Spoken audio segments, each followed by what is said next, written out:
Assalamu alaikum wa rahmatullahi with a few minutes delay, and that's because we were waiting for the load shedding to kick in. So we currently being load shed right now, but alhamdulillah we have backup power. So that now that we've cut over to the backup power, inshallah we're good to start. The warm welcome is extended to all of you that are here with us in the venue, as well as those brothers and sisters that are joining from different parts of the country, as well as different parts of the world via live streaming. We commence, subhanAllah, with a short recitation from Quran.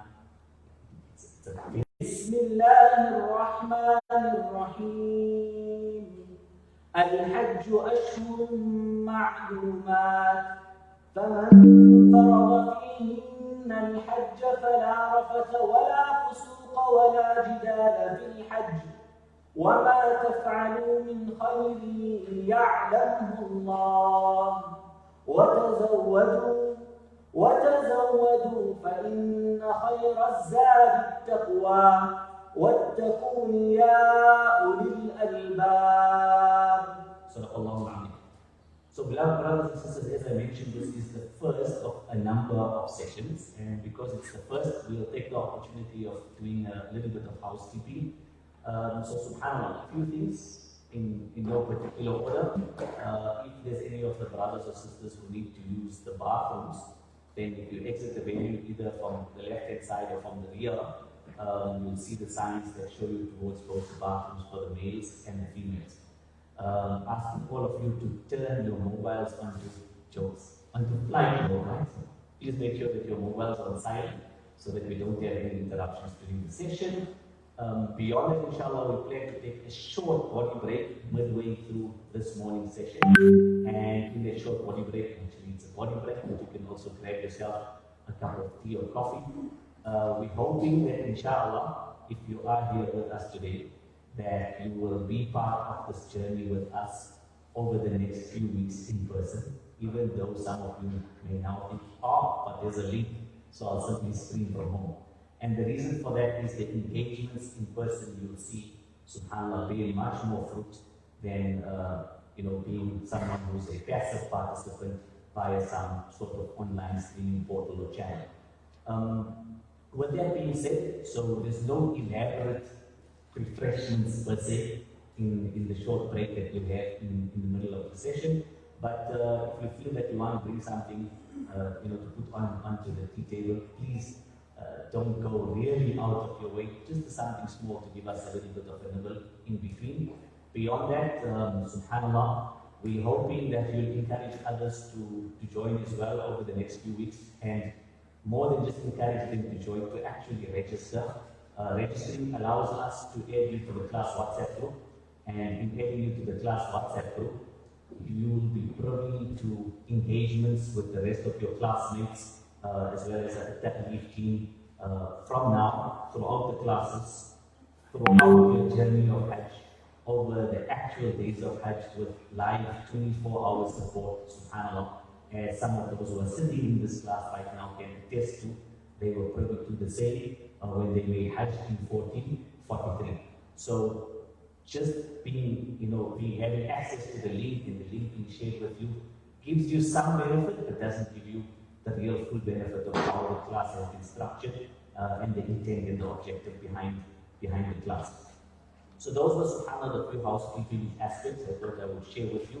There may be one or two that I've forgotten, and inshallah the team will remind me in the prayer, or they'll send me the message, and then inshallah I'll drop those in as we go through this morning's presentation. So to kick off, subhanAllah, we have a relatively short video disclaimer while we're still on the housekeeping slide. So subhanAllah, this presentation and the presentations over the next few weeks will be loaded with graphics. So if you have a challenge or you take difference to the idea of imagery, whether it's still or video, subhanAllah, then perhaps you may want to reconsider sitting the class. From a fiqh perspective, there's different opinions, and this is being used for ta'aleem primarily, for educational purposes. You would see that there are certain aspects that unfortunately can't be conveyed to you in text or in audio, and that's why we need imagery to be able to show and highlight some of these aspects to you. in the class. So with the disclaimer now being in place, I ask you subhanAllah to focus more on the screen than on myself for the next few minutes to get a snapshot of some of the sights and sounds of what Hajj not is, but what Hajj was some 10-15 years ago.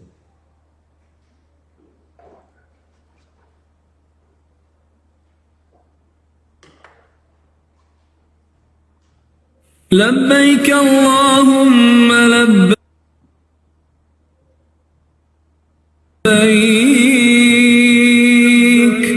لبيك لا شريك لك لبيك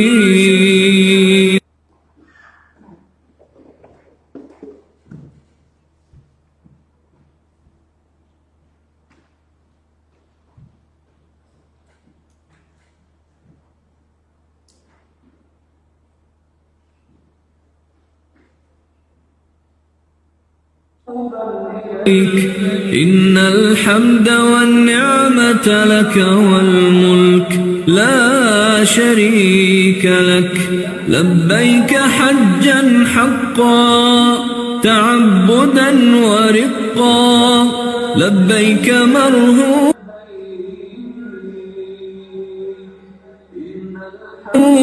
ومرغوبا إليك لبيك ذا النعماء والفضل الحسن لبيك وسعديك والخير بيديك والرغباء إليك والعمل لبيك ذا المعارج لبيك ذا الفواضل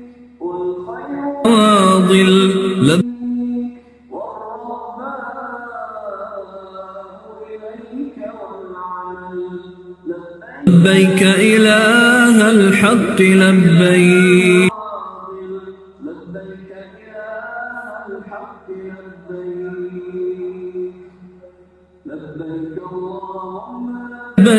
لبيك إن الحمد والنعمة لك والملك لا شريك لك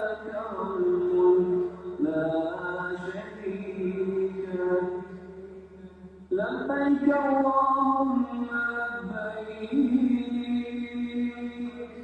لبيك لا شريك لك لبيك إن الحمد والنعمة لك والملك لا شريك لك لبيك حجا حقا تعبدا ورقا لبيك مرهوبا ومرغوبا إليك لبيك بالنعماء والفضل الحسن لبيك وسعديك والخير بيديك والرغباء إليك والعمل لبيك لبيك الفواضل لبيك إله الحق لبيك لبيك اللهم لبيك اللهم لبيك إن الحمد والنعمة لك والملك لا شريك لك لبيك اللهم لبيك لا شريك لك لبيك إن الحمد والنعمة لك والملك لا شريك لك لبيك حجا حقا تعبدا ورقا لبيك مرهوبا ومرغوبا إليك لبيك ذا النعماء والفضل الحسن لبيك وسعديك والخير بيديك والرغبان. SubhanAllah, so brothers and sisters, as mentioned, that was just a snippet of some of the sights and sounds at various locations that inshallah you will visit this year of Hajj. They look very different, and inshallah in the successive slides and weeks we'll cover how they look different and how to navigate our way through them so that we have a seamless journey and connect ultimately with Allah subhanahu wa ta'ala. Some may have been under the misnomer that this was a once-off. So you registered, maybe the poster was a little bit vague, it said 2 hours Hajj class, arguably maybe one of the earlier Hajj classes in this part of the country, and we thought, might as well get it done and dusted. So I hope, subhanAllah, that you join us in the successive weeks, as we mentioned, to go through this particular journey. On this slide, inshallah, I hope to take you through what the idea, the objective, the goal is for us in going through this journey together. Now, I appreciate that the word Hajj would stem from the Arabic letters Ha and Jim, and inshallah at the end I'll maybe share interpretation around what Ha represents and what Jim represents, but appreciating that more than most of you are English speaking in terms of the goals that we set for the next few Saturday mornings, each of the sessions that make up this entire class. SubhanAllah, we look at what it is that we want to achieve. So firstly is, ultimately, we are doing this for the pleasure of Allah subhanahu wa ta'ala in terms of attending the class.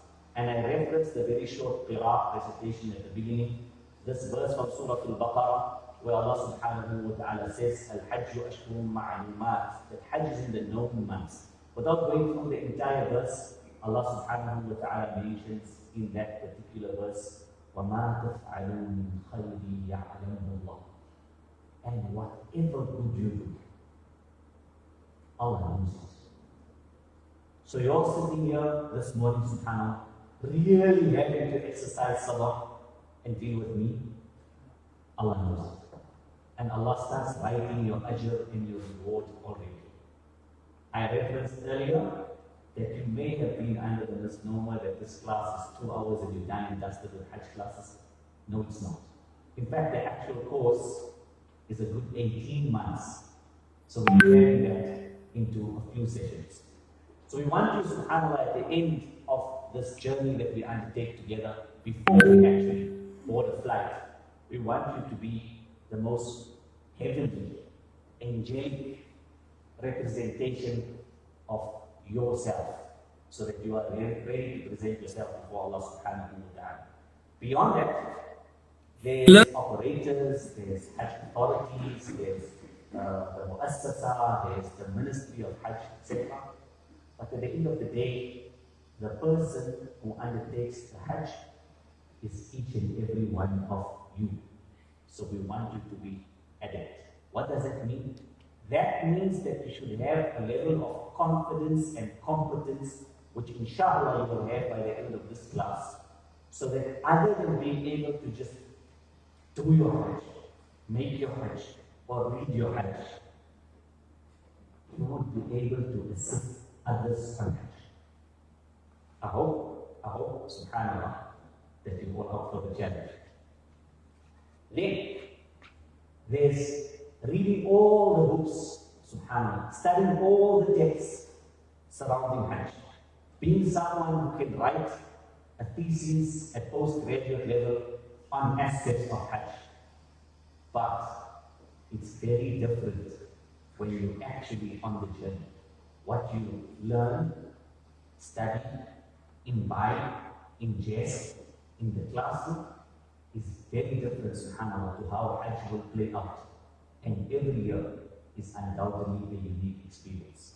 So at the end of this particular course, you may not know everything that the person who wrote a PhD on Hajj has read, but inshallah, you will have a sense of judiciousness, which means you will be able to adapt to any circumstance that is thrown in front of you, so that you can achieve that objective of completing your Hajj with ihsan and excellence.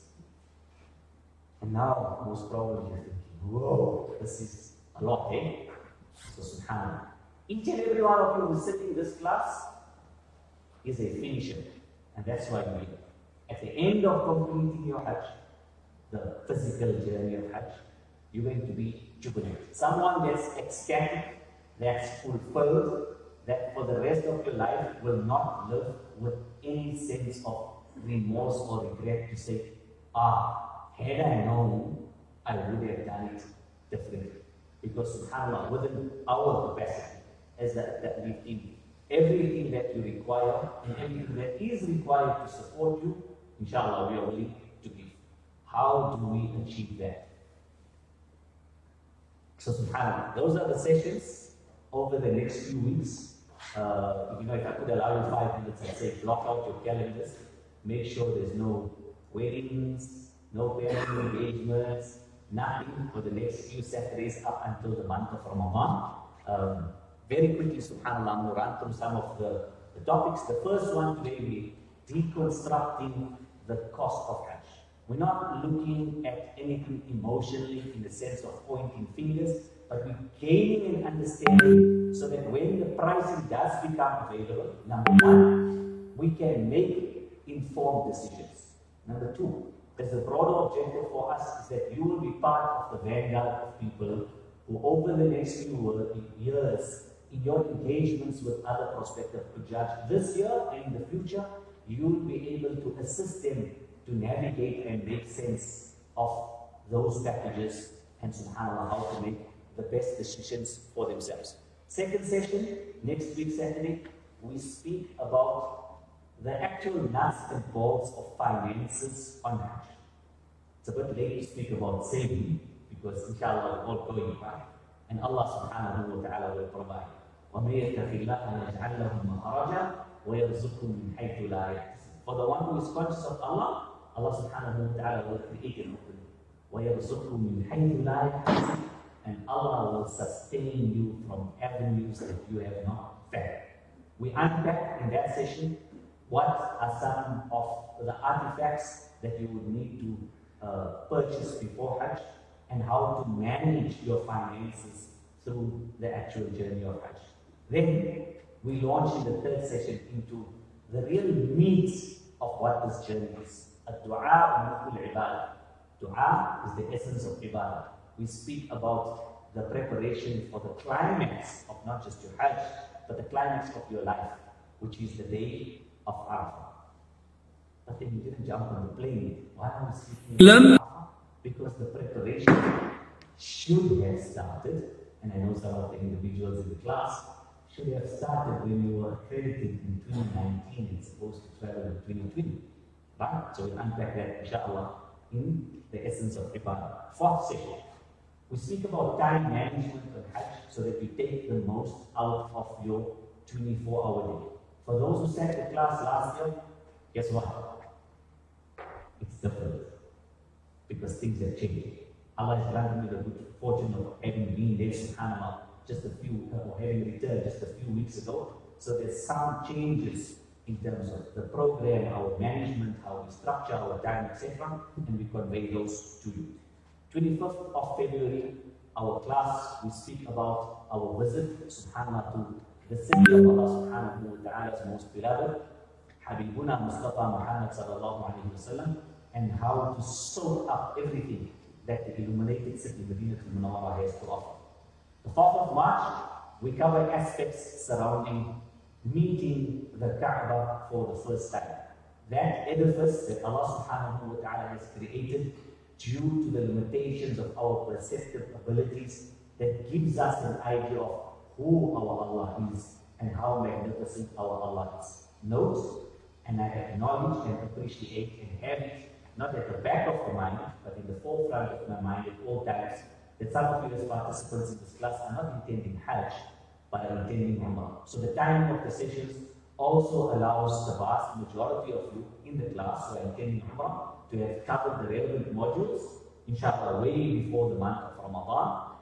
If you happen to be traveling for Umrah before the 4th of March, then you need to slide into my DM so we can see what kind of arrangement we can make to supplement for you before you travel. The 11th of March, we covered Allah subhanahu wa ta'ala references in the Quran as Tilka Ashratin Kamil. 10 days complete, the 10 most auspicious consecutive days in the Hijri calendar. And for you, it may be the 10 most auspicious consecutive days in your life. So, subhanAllah, how to take the most out of every minute of those 10 days. The 18th of March, we then run through or walk through each of the days of Hajj, all 6 of them, with the most important being the day of Arafah. And then we give you the month of Ramadan. Well, not we, but Allah gives you the month of Ramadan. شهر رمضان الذي أنزل فيه القرآن. The month when Allah subhanahu wa ta'ala revealed the Quran. You will have tons of homework and a plan, inshallah, to set yourself on a trajectory that's going to prove you to be in that upper percentile of the people who are going to stand in the plains of Arafah in terms of your own individual spiritual preparation. So brothers and sisters, by the time we come to the 18th of March, you should, subhanAllah, be empowered enough to be able to literally pin down how you will spend every minute on your entire trip. You're not going to be able to project plan that for you with slides, but the tools required to do that, inshallah, you will get by sitting through these sessions. And I'm hoping that after having shared with you a little bit of insight of what remains of the program, inshallah, you will be with us for the next few weeks here in person. 29th and 30th April, after the month of Ramadan, we'll most probably do a Saturday and Sunday back to back, a little bit of revision, maybe subhanAllah try and cater for those who also something that needs to change in our society, those who have this idea of, oh, I'll start preparing when my name comes on the list. So, Muhammad sallallahu alayhi wa sallam, as Allah mentions in the Quran, فَبِمَا رَحْمَةٍ مِّنَ اللَّهِ لِنْتَ لَهُمْ. Had it not been that Allah subhanahu wa ta'ala out of His mercy made you soft, subhanAllah, and open to embracing people, in that spirit of having rahman and compassion for our fellow brothers and sisters, we'll do a little bit of a recap and then, subhanAllah, really amp up everything that we've covered over these sessions so that you have a little bit of a reminder. You can, dot the I's, cross the T's, refine your notes, double check things, ask questions, most probably, inshallah, even engage some of the role players, stakeholders, exhibitors, and suppliers of products and artifacts that would assist and facilitate for your Hajj. That's to analyze the program for the next few weeks. Now to launch into today's content, seeing it's already 10:30, so I'm cognizant of the time. We may move a little bit fast. The next slide is, in essence, a summary of what we plan to cover in the next 1.5 hours.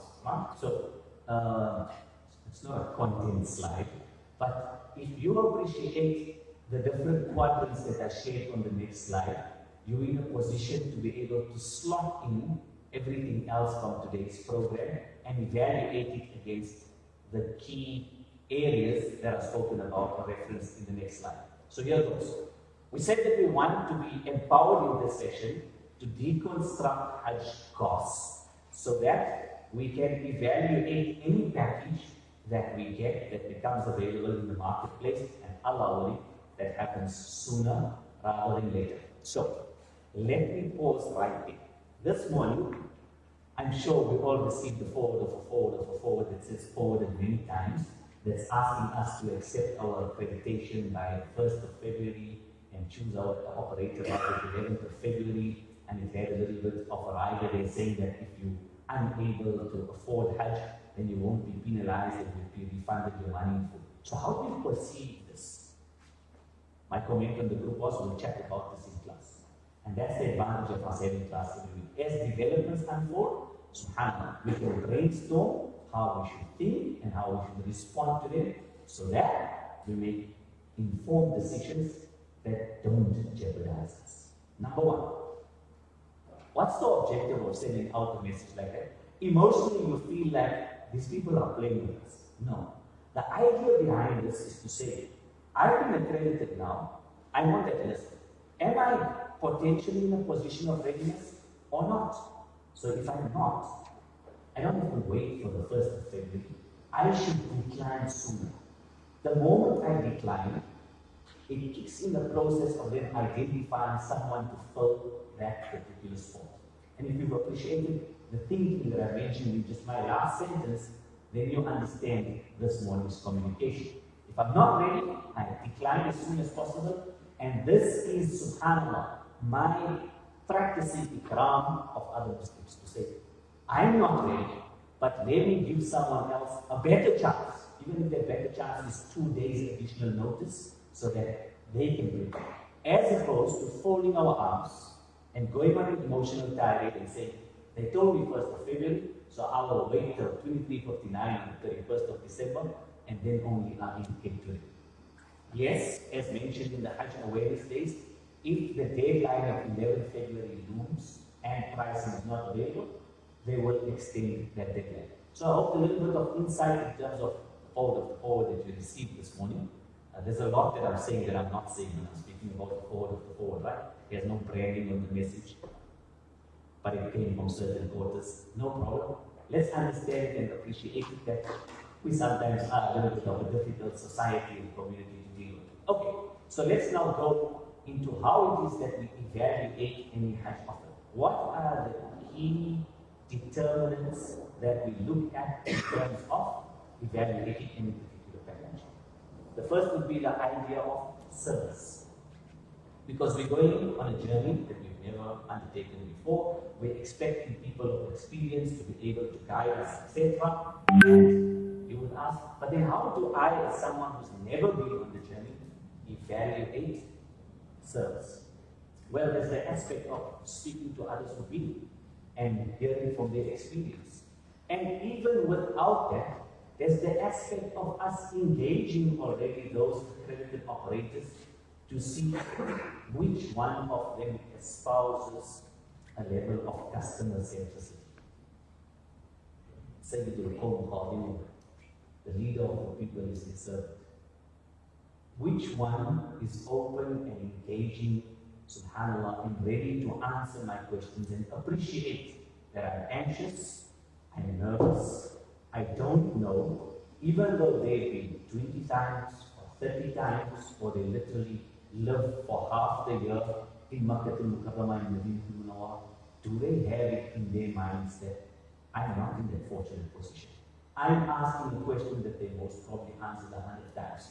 Do they deal with me with the rahmah and the compassion and the love and the care that Muhammad espoused when he dealt with Ashab, male and female, even though they asked the same or similar questions again and again and again? So that's the first. The second would be quality. So a particular Hajj operator may have had a successful year, and the reviews that we receive from friends and family and community, subhanAllah, were wonderful. Was it a once-off, or is there a track record of consistency?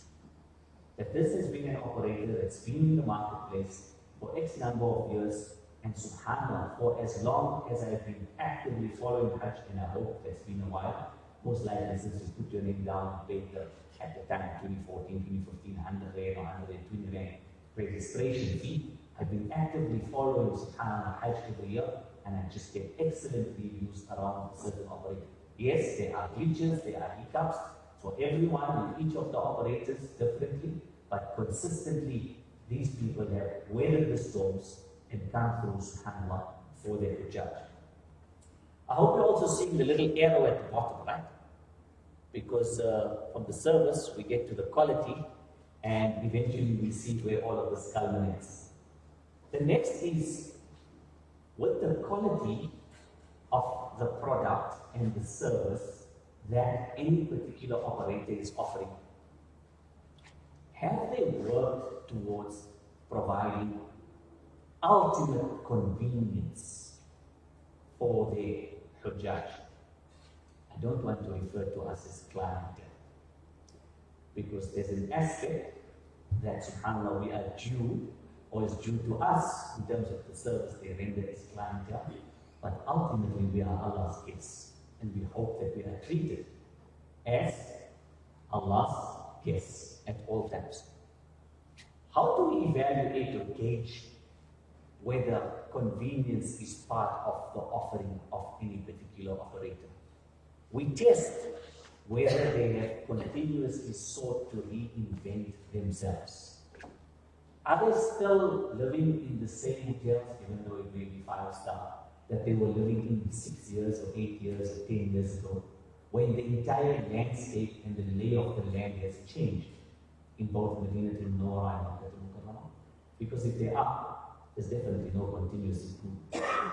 Or have they changed not just based on market forces, but based on subhanAllah facilitating and having as their primary objective the needs and the convenience of Allah's guests, that's going to allow Allah's guests to extract the most out of their job. For all of this, our brothers, our sisters, there's a price to pay. Okay, so these are our 4 major determinants. Subhanallah. Service, quality, convenience, and cost. Is cost just the price tag at the bottom? No. For me, subhanAllah, cost is the value that someone extracted from traveling with a certain operator. How many a person we know in our community, in our society, who's been on Hajj? We are no judge, because Allah is the ultimate judge. But we passively observe and we learn lessons and we take ibrah from the examples of others around us. Some, subhanAllah, we take lessons in terms of how we can enhance and refine ourselves. And others, with that same shafqa and rahmah and compassion, we reach out in dua in the dead of the night without telling anyone and ask Allah to grant them ease, because we don't know what's happening internally for them. But how many a person, sadly so, in our community, in our society, if we average at 2,500 people over the last 10 years, right? Appreciating there were certain years when it was less, but there were also years when it was more. Do you see 25,000 Muslims moving to change this country and this community? If you don't, there's a problem. And subhanAllah, your commitment that I am taking with you in Allah's name is that you will be from amongst those people who will work tirelessly to fulfill your responsibility as Allah's viceroy on earth. Is Hajj just about jumping on a plane, having a tick sheet with check boxes of different gates and places and spaces you need to visit, coming home with gifts for everyone, and life goes on? No, it isn't. This is the opportunity that Allah is granting you as the biggest catalyst for positive change in your life. And that positive change must not only bear fruits in terms of you and what's happening within you, but it must become, subhanAllah, a living embodiment of how you walk, how you talk, how you deal with any of Allah's creation on the face of planet Earth. So that's the value that I speak about when you speak about the cost of my Hajj. If I'm spending an extra, coming to rands and cents, subhanAllah, dollars and cents, if I'm spending an extra few thousands on a particular option, is it adding value to me as a human being? Or is it just mere nice to haves and convenience and good for social media? That's the value that we speak about when we speak about the cost of your Hajj. Okay, so very philosophical, this first slide. Now let's look at the nuts and bolts as we go through our journey. Brothers and sisters, over the next few weeks in terms of the presentations, the methodology and the approach adopted is that we take you with each of the different, call it silos, so next week we're looking at finance. We take you through the journey in a chronological sequence. So today when we look at the cost elements that make up a Hajj, we follow the same chronological sequence. What, subhanAllah, would be the first expenditure, most probably securing the flights, and then after that securing the accommodation and most likely, most of us traveling on Hajj will visit Medina to Munawwara first. So we take you through each of those, subhanAllah, steps, but looking at it today from the dimension of how I understand the cost elements. Next week, we look at it from the dimension, inshallah, of how it would be called upon me to expend my finances and call it my operational costs. In successive weeks, we go through that same journey in terms of how do I need to be spiritually prepared to go through the same. And then it's left on you, subhanAllah, in the master class after the month of Ramadan, where we bring all of this together, the dimensions of finance, of spirituality, of education, of tarbiyah, of mindset, of where our heart is, etc., so that we ready. And then when we wear the ihram and say, Labbaik Allahumma Labbaik, subhanAllah, the malaika are always warning, oh Allah, this is that one servant of yours that you must accept them saying they are present. So let's start here.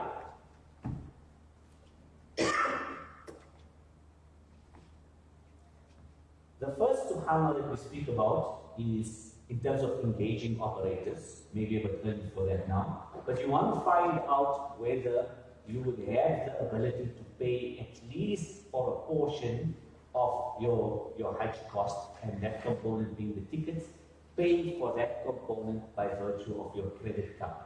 I'm not advocating for living credit, but I'm sure that there's many of you who carry a credit card around and have never, subhanAllah, been in the rate or used an overdraft facility. It's simply to facilitate the likes of making airline reservations, sometimes hotel reservations, etc. So by virtue of paying for your Hajj fare, your airfare with your credit card, you'd be entitled to some level of insurance. Okay. Some of you may say that I can pay for my app and I get the same based on my banking profile. Yes, you get exactly the same. And when we say the same, it's the same from actually the same, from the very same insurance company. This is basic travel insurance. It doesn't necessarily mean that, Allah forbid, if I lose my luggage on the trip, or if I get stranded in transit, I will be covered. So it's important for us to, subhanAllah, understand the fine print and also make informed decisions around whether or not we want to subscribe to some of the top-ups. We'll speak about the top-ups just now and where we find a balance for us individually. Now, I'm sure each and every person in this subhanAllah class is on more than one WhatsApp group that shares information around Hajj and Umrah, correct? Okay. Who's the admins of the group? How much of experience do they have? Or is it literally a case of the blind being the blind and everyone posting? Yeah? You know what I'm talking about, right? And then, subhanAllah, when there's people of knowledge and experience, and some of my teachers who say, no, I'll make available 2 hours a day to go through the chat to add value. They're like, no, you're not going for Hajj just yet. So I'm asking us to also be circumspect about how much time we spend and choosing our information sources. So you would have seen some of the discussions around insurance, and in speaking around insurance, there's a difference between travel insurance and medical insurance. Travel insurance, we said, if you pay for your airfare with your credit card, you will get some level of travel insurance. You can also subhanAllah check with whatever your bouquet of financial products and services are, whether you're entitled to travel insurance, that's your banking profile, investment houses, all of that. Medical insurance comes as part of your visa. So that's basic medical insurance that has become mandatory in Saudi Arabia, whether you're traveling for Umrah or whether you're traveling for Hajj. Beyond this, the prudent thing to do would be to also activate and check in with your medical aid if they provide international cover when you happen to be traveling. They may not, once again. Prudence in terms of whether I need to subscribe for any particular topic. I see many of the messages on this WhatsApp groups. Is there a South African doctor available in Makkah al-Mukarramah? Allahu Akbar. Is another Muslim who trained in English, who's a medical professional, not good enough to administer care to you? Appreciate that there are vast differences between public health in South Africa and public health in the Kingdom of Saudi Arabia. I can personally attest to this, alhamdulillah. Allah keep us always with afiyah, not because I happen to be hospitalized, but because we happen to be those who are taking others who needed to be hospitalized, etc. And I'm talking public health. Anyone who has a medical aid package that would serve meals to people visiting you during visiting hours. Public health in Saudi Arabia. You visit someone who's hospitalized during the days of Hajj and it's meal times, they serve you a meal. So appreciate that. It shouldn't be this phobia. Oh, it's public health. You know, I need to top up, etc., etc. Okay, we know that in terms of Umrah, there's also medical tourism. So people using the guise of Umrah from different parts of the world to be able to secure and solicit, medical services, etc. May Allah subhanahu wa ta'ala make it that our niyyah, whether for Hajj or Umrah, is always khalisan billah, sincerely for Allah subhanahu wa ta'ala and for no ulterior motive. Then, assurance. Who is your ultimate wakil? And this is where you find a healthy balance between subscribing and not subscribing for additional top-up services. Allah subhanahu wa ta'ala will look after you. This is very different. Allah is always there to look after you. In fact, one of the sunnah that's dying in our community is the idea of observing our notes. The idea of observing 2 rakat salah at your local masjid before departing on the journey. You want Allah subhanahu wa ta'ala to look after you. Because some of us may be sitting here, oh, well, and say, hey, but I don't even have military. What are you talking about? Alhamdulillah. Allah subhanahu wa ta'ala is your key and your guardian, and Allah will look after you. So, other than putting everything in place, as they would say, tying your camera, hasbunallahu wa ni'mal wakeel. Allah subhanahu wa ta'ala is there to look after you. And subhanallah for kids, on your shopping list for Hajj, you may just want to consider. When time is tight and you need to get something in because you have another bout of ibadah coming up in the next few minutes, and deadlines are looming and the gates are going to close, and they're going to slap barriers across the entrance of the haram, etc. Keep this in mind. I throw it in there for a little bit of light-hearted banter, but there's some seriousness behind it. Good. So now we've secured our airline tickets, or we know how we're going to pay for our airline tickets. Let's talk about the choices that are made in our community surrounding airlines and how many a times we seem to not have the ability to separate form from essence and aesthetics from functionality. Because people in my community, in my masjid, in my subhanallah sports club, who made Hajj all flew with a premium airline. Now, like if I go for Hajj with another airline, there's this feeling that my Hajj won't be accepted kind of thing. So we speak about premium airlines versus practicality. Some of the ideas around what practicality is, inshallah, we'll cover in the next few weeks. This is important that you engage your operator on these aspects. Which airlines, what flights. We'll speak about subhanAllah, some of that just now. So the next would be, I wanted to make this one a hashtag, but then I figured like some people wouldn't follow. So those who are on social media, I can see some smiles. Okay, so you're seating. You need to upfront check out with the operator what type of seat. Is it economy? Is it business? I have special needs. I have a phobia for flying. I need an aisle seat. I require a seat that's close to the bathroom, and all these type of aspects of HANA. Is there a price, an additional price that would be required if I require certain specific seating within the same seating class? Have all of these engagements and understand properly. Maybe another tip we can throw in there is you should be able to actually reserve your physical seat some 48 hours before you fly. So making a list somewhere of things to do before I fly. Log on to the online profile of that airline, put in my reference number, go and seat myself and make sure I'm seated next to my spouse. Because you would hear people say, oh, but we boarded the plane. They made us sit next to strange people. SubhanAllah. We live in 2023, brothers and sisters. We have to take some responsibility ourselves. Hey, even beyond that, you can choose your cuisine. Like if you want a fruit platter, if you want a fish meal, you can actually do that, right? The operator is not going to have time to go into that nitty-gritty. But then you say, but Abdul Rahman, the previous slide, you told us about quality and service. Yes, let's manage those expectations in our mind. Would you want them to focus on the core thrust of what can only be done by them?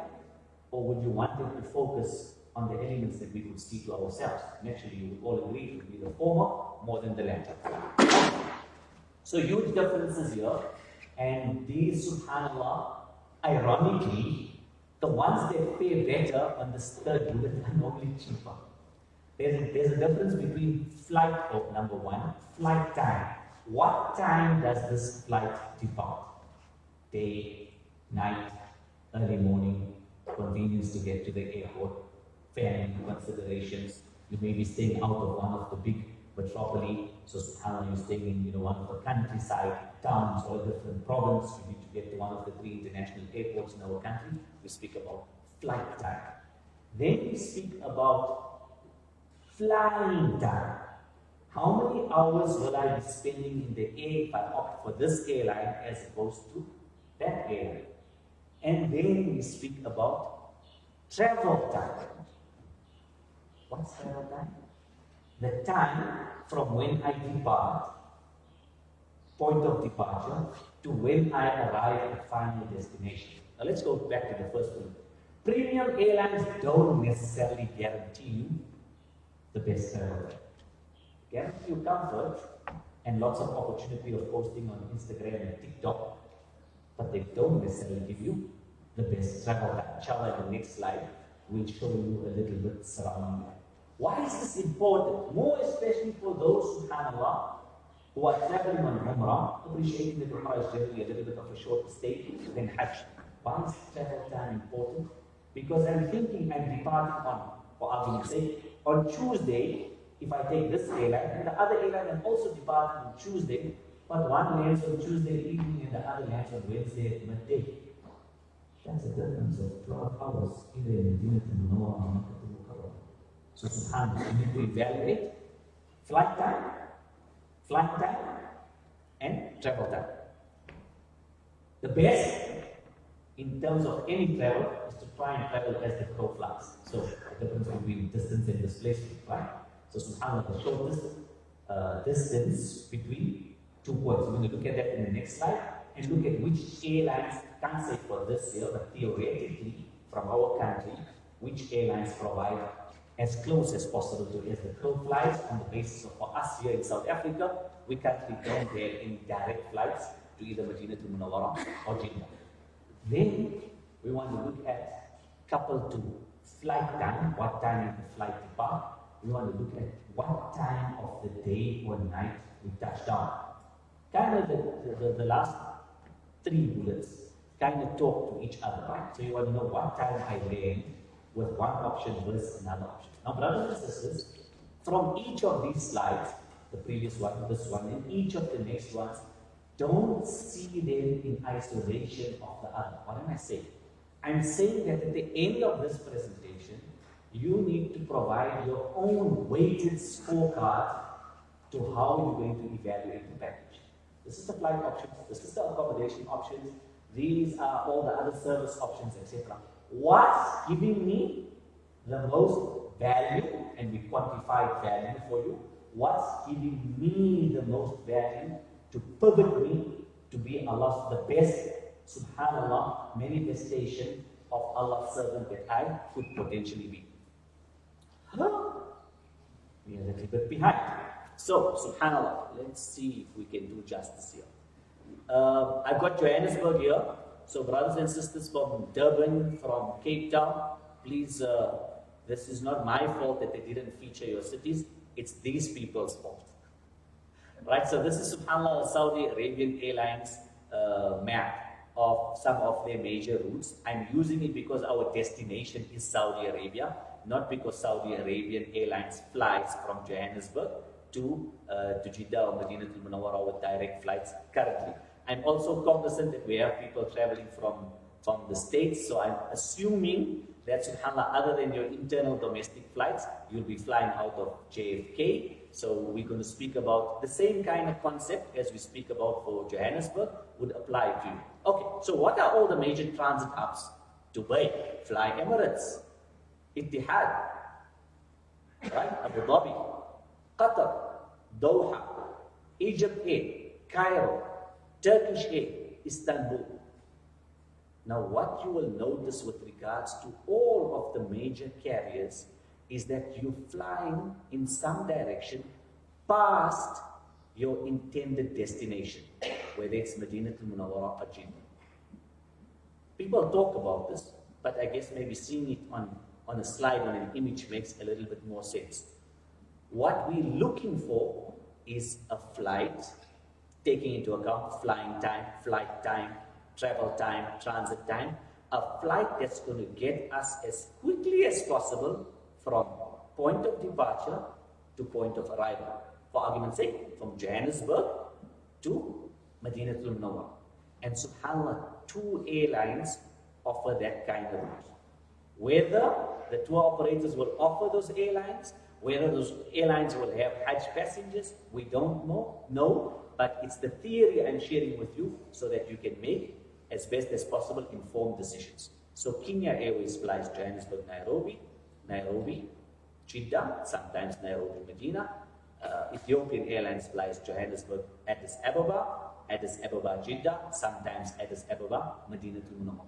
Those 2 routes and airlines are more or less as the crow flies. An operator that has convenience in mind will do what they can to make sure they find those flights, as opposed to, the sales pitch. I'll give you Emirates. You see, subhanAllah, the holes in the thinking and how we just get hoodwinked. So this is the point we've discussed already, subhanAllah, but I'll run through it very quickly. So we touched down, most of us will touch down in Medina al-Munawwara. Advantages of touching down in Medina al-Munawwara is the airport, even though it's an international airport. The throughput of the airport is a little bit less than Jeddah. Jeddah has multiple terminals on its international airport because it's a huge, subhanAllah, airport. It's the biggest port city or the oldest port city in the world. So port meaning seaport, and naturally because of the business it generates, it also has a very large airport. It's also the closest airport to Makkah al-Mukarramah, international airport to Makkah al-Mukarramah, hence all of the traffic. So landing in Medina al-Munawwara, based on the offerings for South African Hujjaj, is a definite advantage.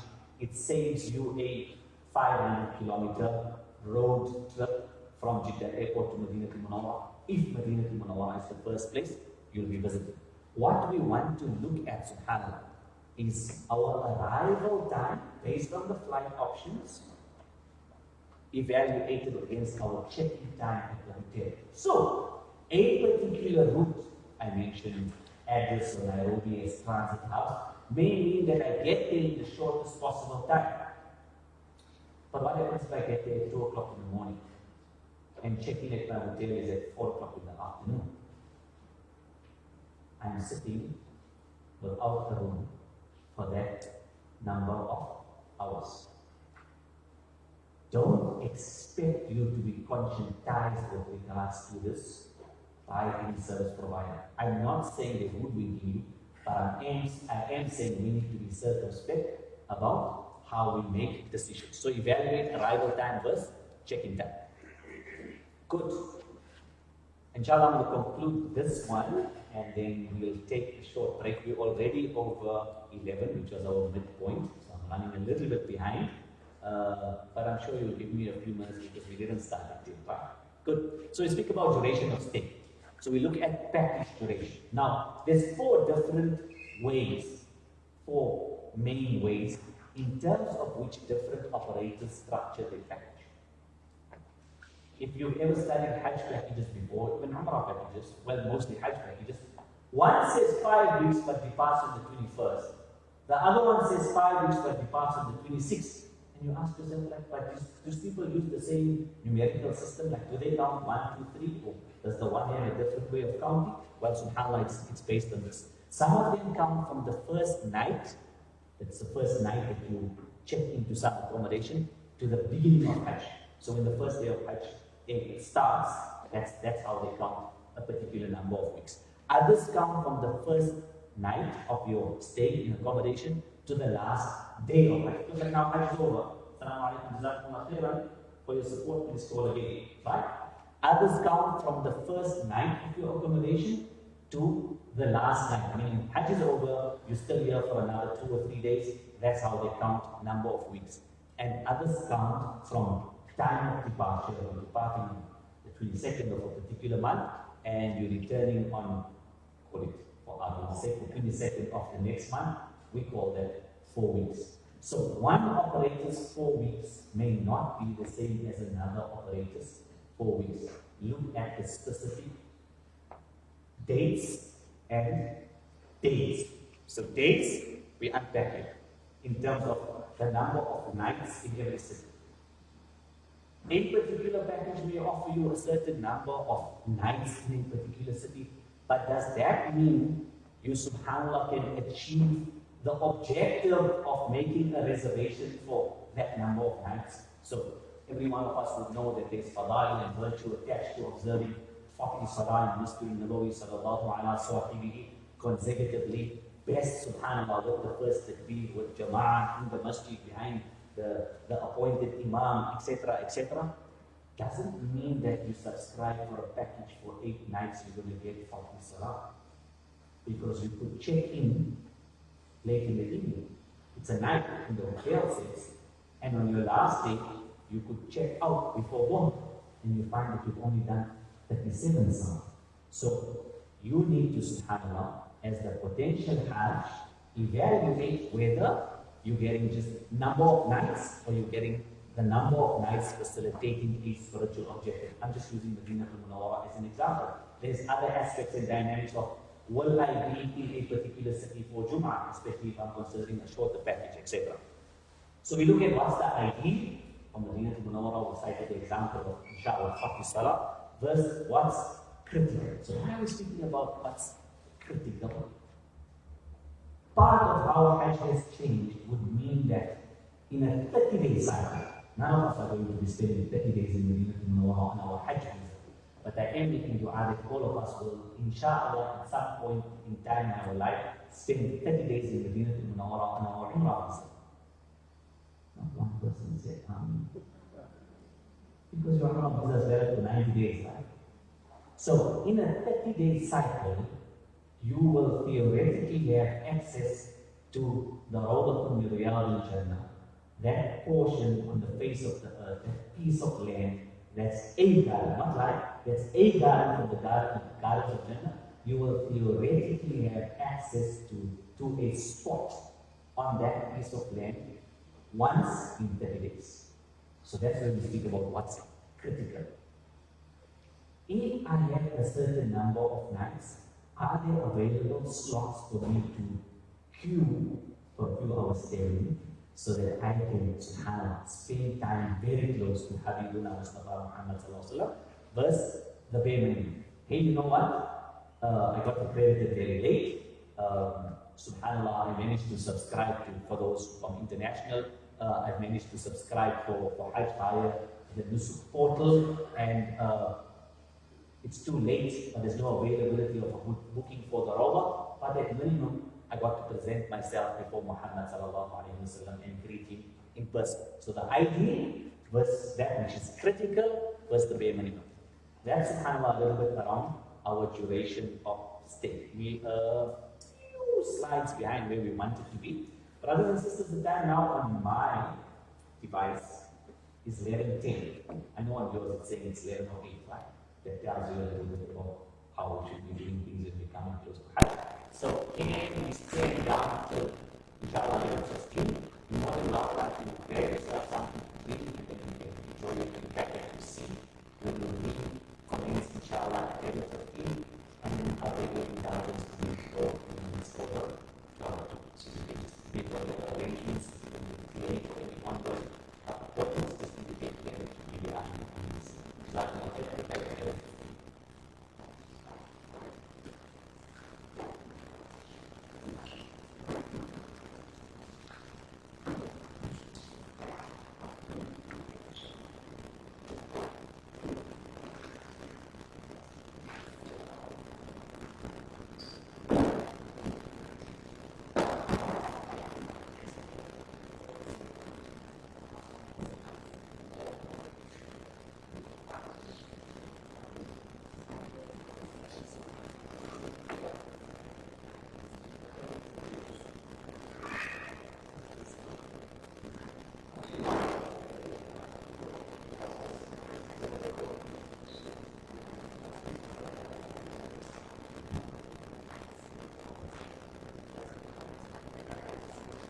I'm just saying,